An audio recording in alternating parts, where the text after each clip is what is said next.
And charan! Ayan! At naluto na ang ating no smoke barbecue young pork spare ribs na napakasarap. Guys, I promise you, mai-inlove kayo sa sarap nito, guys. Look at that.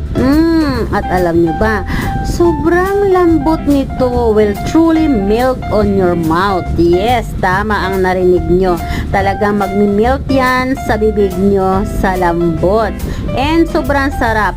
Alam mo yung napapatungan na lettuce na yan, ibalot nyo lang yan dyan sa lettuce. Tanggalin nyo yung buto. And then, lagyan nyo ng konting rice. Isubo mo na sa bibig mo. Talaga namang nakakatanggal ng stress sa sarap. I'm telling you guys. Kaya naman sa procedures and ingredients niyan, comment down below.